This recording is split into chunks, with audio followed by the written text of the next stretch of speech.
sure that you tell the truth as you pass from one life to the next. So as you move on to your next life, these guys have a way of always knowing what you did and always making sure that you're assigned the proper place of rebirth. So here's the mirror of karma. It's on a stand here, and here's a poor guy being led from one lifetime to the next. This is a purgatory everybody has to pass through. And these are the equivalent of manacles. It's called a kang. It's a wooden rack that fits around your neck and has space for your hands. And he's being led, before he's being reborn, to look at what he did in the past life. And he's probably claimed he's completely innocent. And here it shows exactly what he did. He holds an axe over his head and he's about to kill an animal.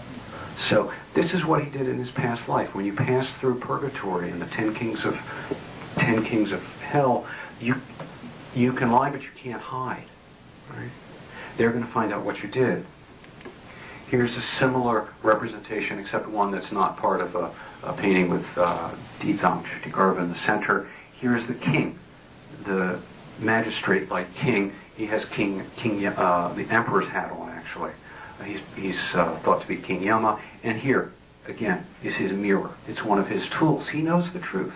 He can find out what you did, and that's going to be certain, ensure that you're reborn in the proper place. And guess where? Guess where it's going to be, which direction?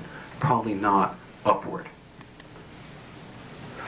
So, by looking downward, Chinese artists emphasize, and religious culture was very interested in what happened in the lower realms, but they were also interested and developed what happened in the upper realms.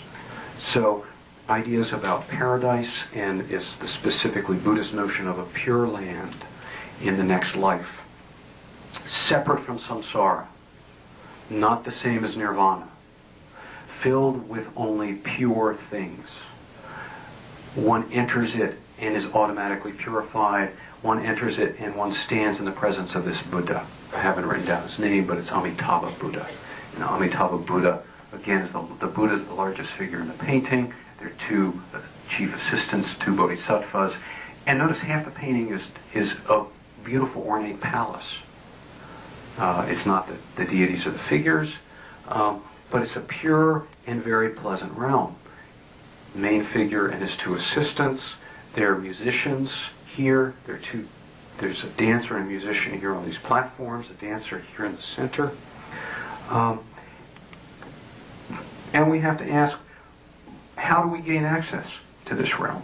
And again, our painters, and as part of the religious culture, have an answer. This is how you gain access to this realm. I'll give you a close-up. It's usually thought that these are simply babies being reborn. They're babies with their hands clasped in adoration, and they're pointed toward the main figure worthy of adoration in the painting. They're on lotus buds. In fact, they're not simply performing adoration, and they're not really babies. This is you and me.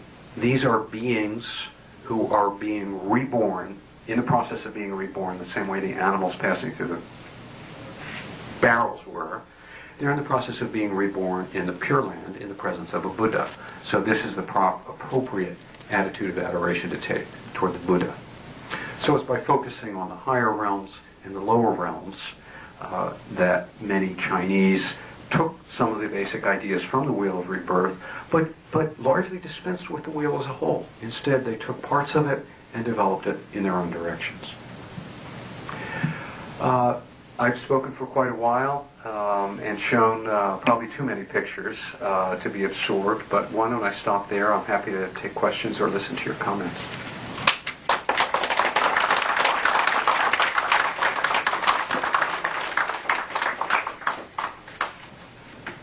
Thank you very much for the wonderful talk. So if anybody has any questions or comments, this will be a good time. Yes, thank you for this very wonderful, actually, presentation here. I'm curious, since you actually was speaking about the variations that happened in China, on what Chinese took of the whales and what they choose. You must have a theory about why they focus on the lower and the higher realms of the rebirth realms. And also, I'm also curious about where that calendrical cylindrical sort of an idea come through Yeah. as a sort of a vehicle or maybe the space for transformative rebirth. And so I have two questions on that. Yeah. So, I think it would really take someone who truly is an art historian and who knows the full range of Chinese religious art, of heaven and hell, of ghosts, to really answer that, because they're, the history, our literary sources describing what paintings used to exist are filled with the names of painters and their specialties and what they painted, including in many temples. So there's a wonderful source on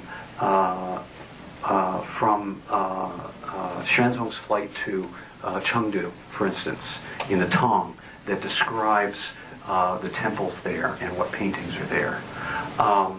There are later sources describing paintings in temples that no longer survive. And these would be the sources to look in, to really see what were Chinese painters really concerned about. You have to do that, and you have to just look at all the paintings that are out there. And that would give you a good answer, I think. I have done that only a little bit. And the short answer I've come up with is that concepts like the 16 visualizations, 16观, which is related to this painting. These are the visualizations one's practiced to imagine the different parts of the Pure Land. So you imagine the golden hue of this Buddha's skin. That's one of the 16 visualizations. You imagine, a lot of it has to do with color. It's very visually oriented. Another visualization is the color of the water of the pools in the Pure Land. These were subjects of paintings and of talk about paintings. And as I say, as far as I haven't gotten very far, and it's really just to think that the very best and the very worst is what was very attractive. And this very schematic rendering did not interest Chinese temple painters that much. That is very schematic in terms of the wheel with the geometric divisions. There's a different logic at work, and I don't really have the vocabulary to talk about what that logic is precisely. I'll keep thinking about it. Your other question, Professor? it's about the barrel. It's about the barrel. The barrel. I was amazed when I first saw it at Yulin, because that was the earliest I'd seen it. I knew it existed in some of the later Tibetan forms. So what's the connection? I don't know. It strikes me as something that is easily transmitted rather than just being thought up independently a couple places. And there was a lot of interchange. I mean, Yulin, this is, Guazhou and Shazhou at the end of the Heshi corridor in the 10th century the Tang Empire was in tatters, and they were having alliances with Khotan. Several Uyghur kingdoms were around them. There was a tremendous amount of interaction on the Silk Road up through the 10th century. And there were plenty of people going over the mountains to Tibet as well. So I think once it happened, it spread very quickly. Do you see similar patterns of emphasizing the high and the low realms in Korea and Japan? Korea has a very developed iconography of Ditang, of Kshitigarbha Bodhisattva. I want to bring the painting back of Kshitigarbha. This Bodhisattva shown here, extremely popular and important in medieval Korea. Professor Young-Suk Park has written a dissertation on it in Heidelberg many years ago, and she continues to do work on it.